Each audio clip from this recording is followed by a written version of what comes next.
Assalamualaikum warahmatullahi wabarakatuh. Selamat pagi anak-anak. Hari ini kita akan belajar tematik bahasa Indonesia, yaitu tentang materi membaca, membuat pantun, dan menentukan maknanya. Tujuan kita mempelajari materi ini, anak-anak diharapkan dapat membaca pantun dengan lafal, intonasi, serta ekspresi yang tepat. Kemudian menuliskan makna pantun dan membuat sebuah pantun.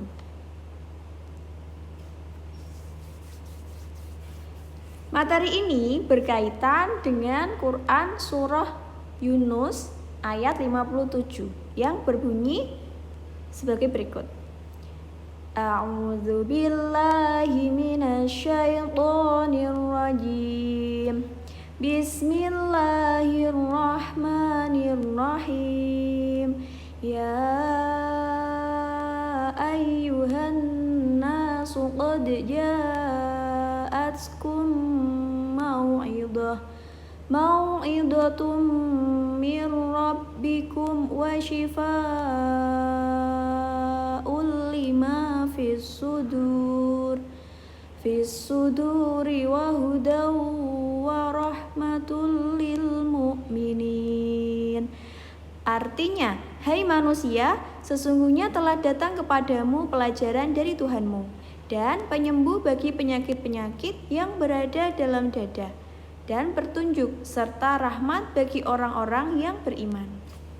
Quran Surah Yunus ayat 57. Oke, selanjutnya kita mulai untuk belajar bagaimana cara membaca sebuah pantun.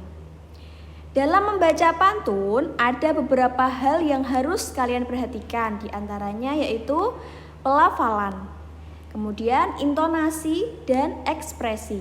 Nah, pelafalan itu yang bagaimana? Jadi, pelafalan itu artikulasi kita dalam membaca huruf-hurufnya itu harus jelas. Kemudian intonasi itu terkait dengan tinggi rendahnya suara kita, panjang pendeknya nada itu. Kemudian untuk ekspresi itu adalah mimik muka atau ekspresi wajah kita ketika membaca sebuah pantun. Cara membaca pantun adalah sebagai berikut. Yang pertama, bacalah berulang-ulang pantun yang akan kamu bacakan. Kemudian tandailah kata-kata pada pantun. Nah, tanda anak panah ke arah atas itu untuk intonasi naik, kemudian anak panah ke arah bawah itu untuk intonasi turun, sedangkan tanda strip untuk intonasi datar. Nah, berikut adalah contoh cara membaca sebuah pantun. Didengarkan ya anak-anak. Bunga mawar di atas kubur, bunga melati dipetik nisa. Apa guna sombong dan takabur, rusak hati badan binasa. Nah, itu adalah contoh bagaimana cara membaca sebuah pantun. Berikut adalah contoh cara membaca pantun yang Bersih di kedua. samping kentur, dimakan landak di samping karang. Lebih baik bersikap jujur agar tidak dibenci orang. Nah, seperti itu ya anak-anak cara membaca sebuah pantun dengan memperhatikan pelafalan, intonasi, serta mimik muka atau ekspresi wajah. Oke, selanjutnya kita akan membahas bagaimana cara membuat sebuah pantun. Berikut adalah langkah-langkah membuat pantun. Yang pertama kali harus kalian lakukan adalah menentukan tema dan jenis pantun yang akan dibuat.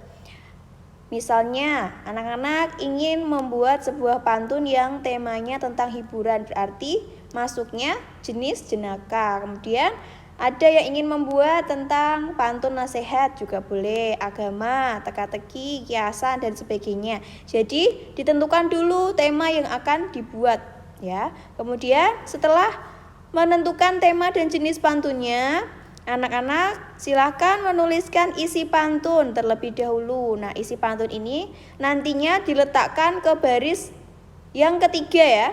Yang ketiga dan keempat ya. Kemudian setelah menuliskan isi pantun, cek jumlah katanya, jangan sampai melebihi 6 kata. Dan cek jumlah suku katanya, jangan melebihi 12 suku kata.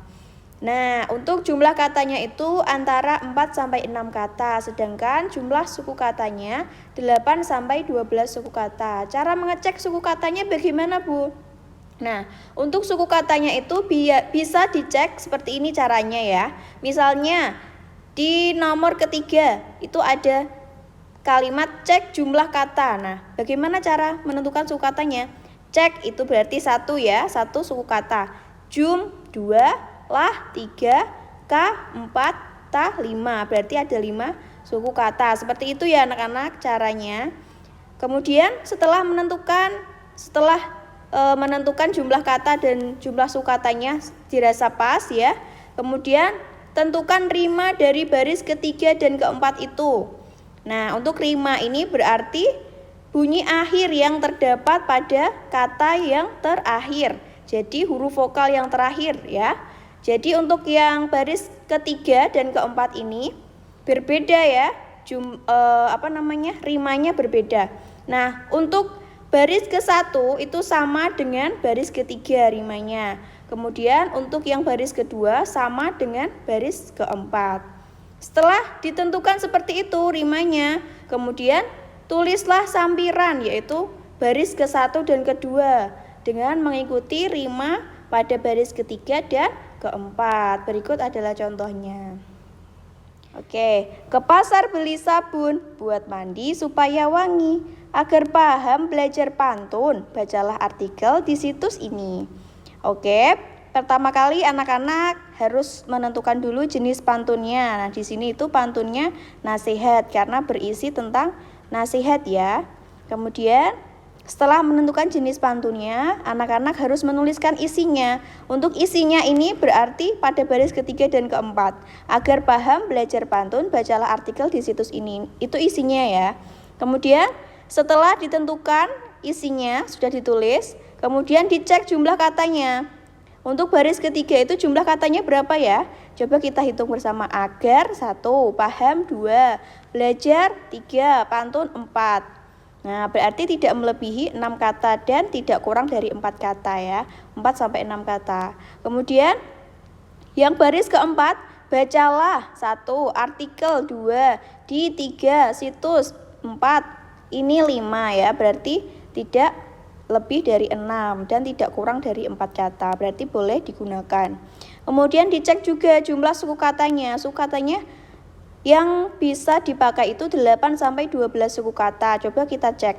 Yang baris ketiga. A 1 ya, gar 2, pa 3, ham 4, b 5, la 6, jar 7, pan 8, tun 9. Berarti masih bisa digunakan karena tidak kurang dari 8 dan tidak lebih dari 12 suku kata. Yang baris keempat, bacalah artikel di situs ini. Coba kita cek jumlah suku katanya. Bacalah 3, artikel 6, di 7, situs 9, ini 11 ya. Berarti pas, tidak lebih dari 12 suku kata. Nah, setelah dicek jumlah kata dan suku katanya pada baris ketiga dan keempat, kemudian anak-anak menentukan rima. Rimanya itu apa? Nah, rimanya itu yang pada baris ketiga itu U ya. U, kemudian baris keempat itu I. Berarti AB ya anak-anak.